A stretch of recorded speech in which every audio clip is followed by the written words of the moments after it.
ఆంధ్రప్రదేశ్ రాజకీయాలకు సంబంధించిన విషయం.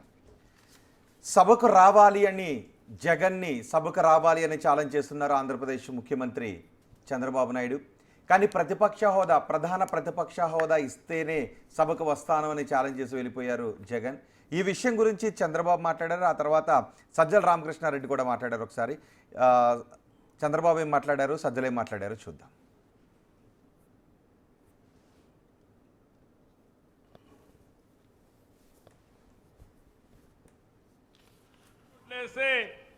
రోడ్లన్నీ గుంతలు పెడతారు. అవునా కాదా అని అడుగుతున్నా. అలాంటి పార్టీకి నేను ఇచ్చే సవాల్ ఏంటంటే, మొన్నన్నారు సిద్ధం సిద్ధం అని ఎగిరిపడ్డారు. సూటిగా అడుగుతున్నా, అసెంబ్లీకి సిద్ధమా? 11 మంది ఉన్నారు. అసెంబ్లీకి రండి. ఎవరిది విధ్వంసమో, ఎవరిది అభివృద్ధో, ఎవరికి సంక్షేమ కార్యక్రమాలు చేసే సత్తా ఉందో చర్చించడానికి నేను సిద్ధంగా ఉన్నా. సో నీకు తమ్ముడు ధైర్యం ఉంటే అక్కడన్నా ఇవ్వు, ప్రతిపక్ష హోదా ఇచ్చివు. జగన్మోహన్ రెడ్డి గారు వస్తారు, బ్రహ్మాండంగా నేను నిలదీస్తారు. మా 11 మంది మీ 160 మందికి దీటుగా కూడా నిలబడతారు. నాగేశ్వర్ గారు ఎలా చూడాలి ఏపీ రాజకీయాలను? సిద్ధమా సభకు వచ్చాను అంటూ ఉంటే ప్రతిపక్ష హోదా ఇవ్వు, సభకు వస్తామని వైసీపీ అంటోంది. రావాలి జగన్, కావాలి జగన్ అని చంద్రబాబు నాయుడు అంటున్నాడు. ఇవ్వాలి చంద్రబాబు, కావాలి చంద్రబాబు అని జగన్ అంటున్నాడు. సో రావాలి జగన్, కావాలి జగన్, ఇవ్వాలి చంద్రబాబు, కావాలి చంద్రబాబు. సో అక్కడ ప్రతిష్టంభన. ఇవ్వరని తెలిసి వైసీపీ ధైర్యంగా అంటుంది, రారని తెలిసి చంద్రబాబు నాయుడు డిమాండ్ చేస్తున్నాడు. సో మనకేంటి ప్రయోజనం దీనిలో చర్చించుకోవడం తప్ప. సో ఇందులో ఫండమెంటల్ క్వశ్చన్ ఏంటి, మీకు ప్రతిపక్ష హోదా అనేది దమ్ము ధైర్యాలపై ఆధారపడి ఉండదు. It depends on politics. ఇందులో చట్టము, రాజ్యాంగము నాలాంటి వాడు ఎప్పుడైనా ఒకటే చెప్పాడు. నా అభిప్రాయం బలంగా 10% స్ట్రెంత్ ఉంటేనే ప్రధాన ప్రతిపక్ష నేత హోదా ఇవ్వాలి, లేకపోతే ఇవ్వకూడదు అనేది రాంగ్ ఆర్గ్యుమెంట్. అది కోర్టులో ఉంది, తేలుతుంది. ఇది నేనేదో జగన్మోహన్ రెడ్డికి ప్రతిపక్ష నేత హోదా కనుక అంటలేను. చంద్రబాబు నాయుడు విషయంలో జగన్ మాట్లాడినప్పుడు కూడా ఇదే అన్నాను. మీకు గుర్తుంటుంది, అసెంబ్లీలో జగన్ నేను చిటికేస్తే అటునుంచి ఇటు కొంతమంది వస్తారు, నీకు ప్రధాన ప్రతిపక్ష నేత హోదా కూడా పోతుంది అని చంద్రబాబు ఉద్దేశించాడు. ఆ రోజు జగన్ ఏమన్నాడు, ఇదే 10% రూల్ చెప్పాడు. ఇవాళ చంద్రబాబు నాయుడు చెప్తున్న 10% రూలే ఆ రోజు జగన్ చెప్పాడు. జగన్ 10% రూల్ చెప్పినప్పుడు టీడీపీలు ఏమన్నారు, ఎవరు చెప్పారు 10% రూల్ ఎక్కడుంది అన్నారు. ఇవాళ వైసీపీ వాళ్ళు అదే మాట అంటారు, ఎక్కడుంది రూల్ అంటున్నారు. నాగేశ్వర్ అనేవాడు అప్పుడైనా ఇప్పుడే ఒకటే మాట, మేము మారం, మీ కొరకు మేము మారం. చంద్రబాబు నాయుడుకి ప్రయోజనం కలుగుతుంది అన్నప్పుడు ఒకటే చెప్పాము, జగన్మోహన్ రెడ్డి ప్రయోజనం కలుగుతున్నప్పుడు ఒకటే చెప్పాము. ఎందుకంటే మా దృష్టి చంద్రబాబు నాయుడు ప్రయోజనం, జగన్మోహన్ రెడ్డి ప్రయోజనం అన్న వైపులో నాది ఉండదు. ఏది వాస్తవం అని చెప్తాను. మీరు Andhra Pradesh payment of salaries and pensions act అని చదవండి, గూగుల్లో కొడితే వస్తుంది. నేను ఏం చేయాల్సిన అవసరం లేదు. అందులో ఉన్న ప్రొవిజో ఒక అధికరణ సెక్షన్కి ఉన్న ప్రొవిజోలో చదవండి, క్లియర్గా ఉంది హూ ఈజ్ అపోజిషన్ లీడర్ అని. సో అందులో ఎక్కడా 10% లేదు. ఏముంది, అదర్ దెన్ ద గవర్నమెంట్, ప్రభుత్వేతర పక్షములో ఎక్కువ సీట్లు ఉన్నవారే ప్రతిపక్ష నేతగా ఉంటారు. ఇక్కడ అసెంబ్లీలో ప్రభుత్వేతర పక్షం ఒక్కటే కనుక ఆ వాటి నాయకుడే ఉంటాడు. ఇది రాహుల్ గాంధీకి ప్రతిపక్ష నేత అన్నప్పుడు నేను ఇదే చెప్పాను. నా పొజిషన్లో తేడా లేదు, ఎందుకంటే that is part of the law. ఇది ఒకప్పుడు ఈ 10% అనేది ఎప్పుడు వచ్చిందంటే, మొదట్లో లోక్సభ ప్రారంభ సమయంలో సీట్ల కేటాయింపు కొరకు, పార్లమెంట్లో రూమ్స్ కేటాయింపు కొరకు ఒక పార్టీ ఏది, గ్రూప్ ఏది అనే ఒక డెఫినేషన్ ఇచ్చే క్రమంలో అప్పటి స్పీకర్ ఇచ్చిన ఆదేశం అది. ఎందుకంటే ఒక పార్టీ అన్నప్పుడు పార్టీగా, ఒక అపోజిషన్ పార్టీగా గుర్తించాలంటే 10% ఉండాలి, అపోజిషన్ గ్రూప్గా చూడడం అనే డిస్టింక్షన్ వచ్చింది. తర్వాత anti payment of salaries and pensions act వచ్చింది పార్లమెంట్లో. రాష్ట్రాల్లో కూడా payment of salaries and pensions యాక్ట్లు వచ్చినాయి. అదే కాకుండా మీకు యాంటీ డిఫెక్షన్ లా వచ్చింది. యాంటీ డిఫెక్షన్ లాలో క్లియర్గా ఏమన్నారు, 10% అన్న పదం ఎక్కడ లేదా. ఒక పార్టీకి ఒక్క సభ్యుడున్నా ఆ సభ్యుడు కనుక నీకు విప్ ధిక్కరిస్తే సభ్యత్వం పోతుంది. సో ఒక్కరున్నారా ఇద్దరున్నారా సంబంధం లేదు. అపోజిషన్ పార్టీ అనే డెఫినేషన్కు లెజిస్లేచర్ పార్టీ అనే డెఫినేషన్ మీరు యాంటీ డిఫెక్షన్ లా చూడండి, సింపుల్, నెంబర్తో సంబంధం లేదు. యాంటీ డిఫెక్షన్ లా రాకముందు, payment of salaries and pensions act రాకముందు స్పీకర్ ఏర్పాటు చేసిన కన్వెన్షన్, అది కూడా లీడర్ ఆఫ్ ద అపోజిషన్ గుర్తింపు కాదు. ఆ పార్లమెంట్లో సీట్ల కేటాయింపుకు, గదుల కేటాయింపుకు, కొన్ని ప్రివిలేజెస్ కొరకు నిర్దేశించిన కన్వెన్షన్. అది చట్టం లేనప్పుడు కన్వెన్షన్లు ఫాలో అవుతారు, చట్టం ఉన్నప్పుడు కన్వెన్షన్లు follow car. Kaul and Shakdher మీరు రెఫర్ చేయండి అని కేశవ్ ఆర్థిక మంత్రి ఒకసారి ప్రెస్ కాన్ఫరెన్స్ అన్నాడు. నేను కౌల్ అండ్ షెక్దర్ లెక్కలే చెప్తాను, వేరేది ఎక్కడా కాదు. Just see Kaul and Shakdher, parliamentary procedures and practices by Kaul and Shakdher పుస్తకాలు చదవండి, ఇదే ఉంది నేను చెప్పింది. అందువల్ల నాది ఇప్పుడే కాదు, కానీ ఇంట్రెస్టింగ్ ఏంటంటే ఇప్పుడు 10% లేకపోయినా నాకు ఇవ్వాలని జగన్మోహన్ రెడ్డి అంటున్నాడు. ఇదే జగన్మోహన్ రెడ్డి ముఖ్యమంత్రి సీట్లో కూర్చొని ఇంకో నలుగురు నేను గనక గేట్లు తెరిస్తే ఇటు వచ్చేస్తారు, నీకు ప్రతిపక్ష నేత హోదా పోతుంది అన్నాడు. ఏ ప్రాతిపదిక అన్నాడు? ఆ రోజు ముఖ్యమంత్రి హోదాలో జగన్మోహన్ రెడ్డి చెప్పిన ప్రాతిపదిక ఇప్పుడు తెలుగుదేశం అనుసరిస్తా అంటుంది. అప్పుడైనా ఇప్పుడైనా ప్రాతిపదిక తప్ప నాలంటాడు అంటున్నాడు. సో అందువల్ల పార్టీలు ఎలా ఉంటాయనే దానికి ఇదొక ఉదాహరణ. అంటే ప్రపంచమంతా తమకు అనుకూలంగా ఉండాలని పార్టీలు భావిస్తాయి. తాము చెప్పిందే వేదం, తాము చెప్పిందే చట్టం, తాము చెప్పిందే సూత్రం అంటారు. అది జగన్మోహన్ రెడ్డి అయినా చంద్రబాబు నాయుడు అయినా సేమ్. కానీ మాలాంటి వాళ్ళని చట్టం ఏదుందో అది చెప్పాలి కదా. సో అందువల్ల ప్రతిపక్ష నేత హోదా అనేది దమ్ము ధైర్యాలతో రాదు సజ్జలు అన్నట్లు. ఇది సవాళ్ళతో రాదు, ఇది స్పీకర్ ఇవ్వాలి. అంటే చట్టంలో నీకు ఇది హక్కుగా వచ్చేదా అనేది క్వశ్చన్. స్పీకర్ ఇవ్వాలి, చట్టంలో కూడా అదే ఉంది. Recognition should be given by the speaker. స్పీకర్ని ఇవ్వనంటున్నాడు, దీనికి ఏం చేయగలిగేది ఉంటుంది. సో నువ్వు కోర్టుకు ఆల్రెడీ జగన్ వెళ్ళాడు, కోర్టు తేలుతుంది. I don't think court will enter. ఎందుకు ఎంటర్ కాదు అంటే లెజిస్లేచర్ విషయాల్లో కోర్టులు బియాండ్ అ పాయింట్ జోక్యం చేసుకో. ముఖ్యంగా ఇర్రెగ్యులారిటీకి జోక్యం చేసుకోదు, ఇల్లీగాలిటీ ఉంటేనే జోక్యం చేసుకుంటుంది. అంటే ఉదాహరణకు ఫండమెంటల్ రైట్స్కి వైలేట్ అయితే జోక్యం చేసుకుంటుంది, కాన్స్టిట్యూషన్కి వ్యతిరేకంగా ఉంటే జోక్యం చేసుకుంటుంది. This is not it is something to do with the లాకు వ్యతిరేకం కదా అని ఇప్పుడు జగన్ అనేది, అది కోర్టు తేలాలి. సో స్పీకర్ మాత్రం స్పీకర్ నిర్ణయంలో కోర్టులు ఫిరాయింపు నిరోధక చట్టం విషయంలోనే జోక్యం చేసుకుంటలేవు, ఇప్పటిదాకా తేల్చలేవు కదా. జడ్జిమెంట్లు వస్తున్నాయి, మేఘచంద్ర సింగ్ కేసు వచ్చింది, ఇప్పుడు లేటెస్ట్గా తెలంగాణ ఎమ్మెల్యేల కేసు వచ్చింది.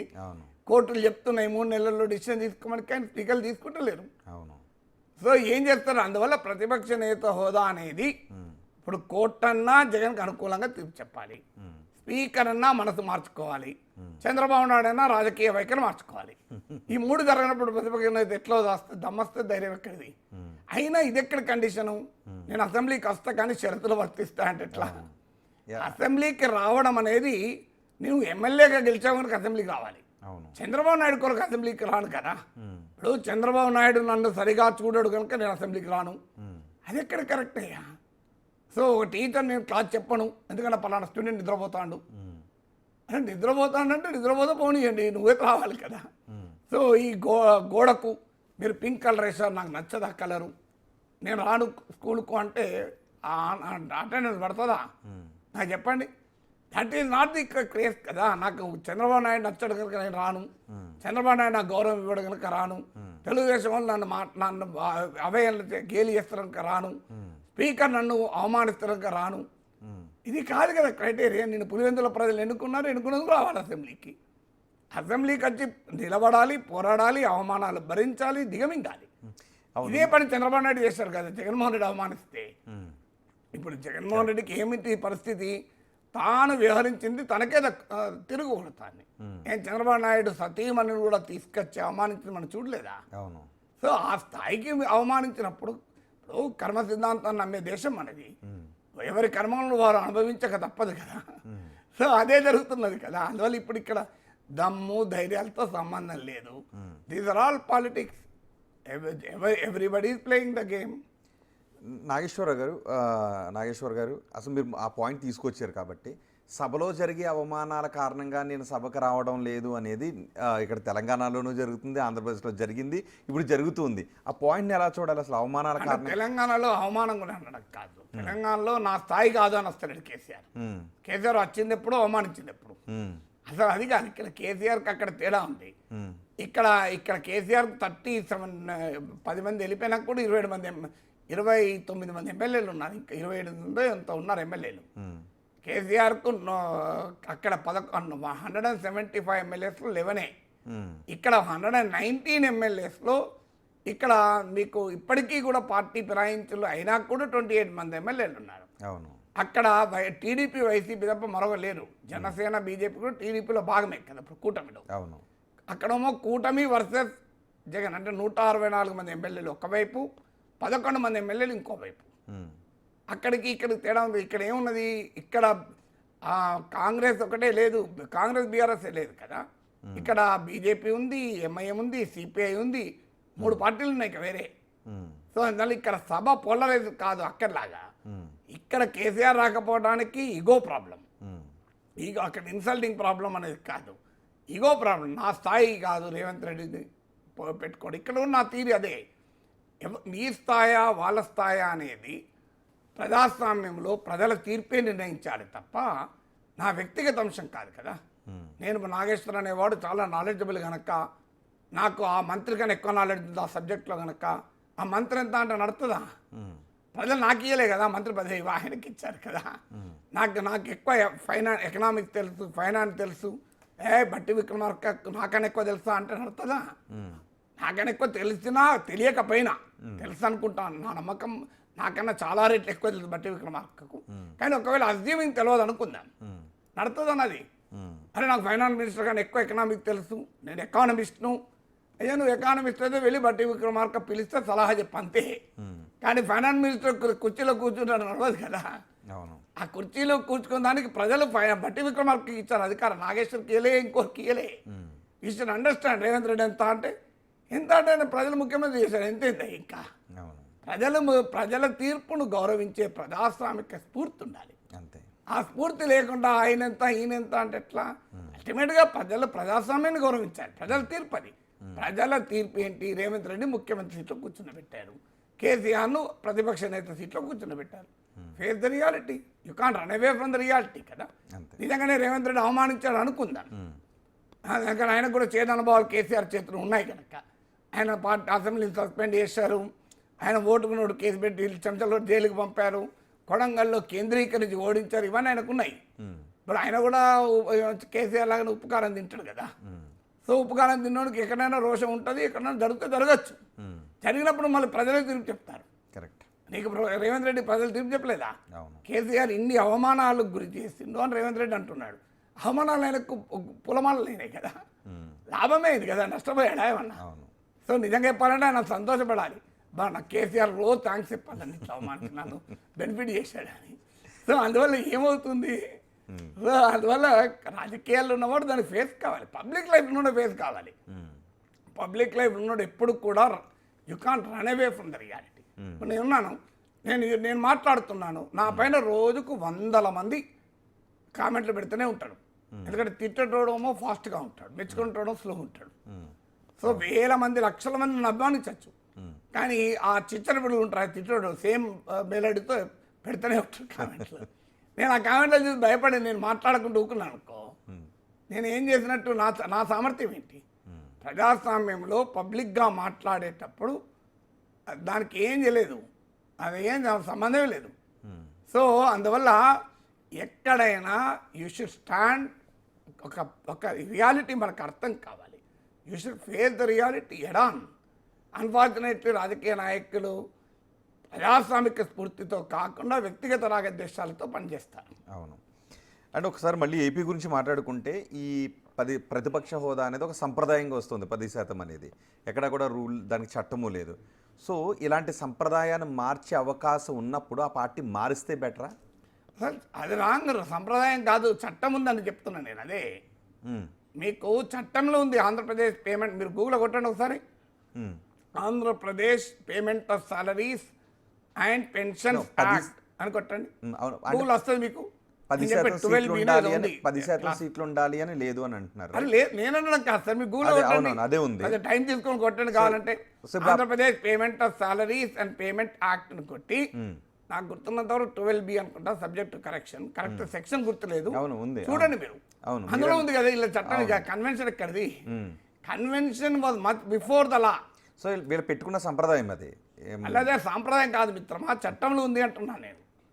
చట్టంలో 10% అనే నిబంధన లేదు. లేదు, నేను అందువల్ల అంటుంది అదే. చట్టమే అది. మీరు యాంటీ డిఫెక్షన్ లా ప్రకారం 10% అనే నిబంధన లేదు. పేమెంట్ ఆఫ్ సాలరీ సో 10% అనేది నిబంధన, వీళ్ళు సంప్రదాయం పెట్టుకున్నారు దాన్ని. చట్టం ఉన్నప్పుడు, చట్టంలో లేనప్పుడు సాంప్రదాయం పెట్టుకోరాదు. చట్టం గ్రే ఏరియా ఉన్నప్పుడే సాంప్రదాయం ఉంటుంది. చట్టం స్పష్టంగా నిర్దేశించినప్పుడు నీకు ఉండదు.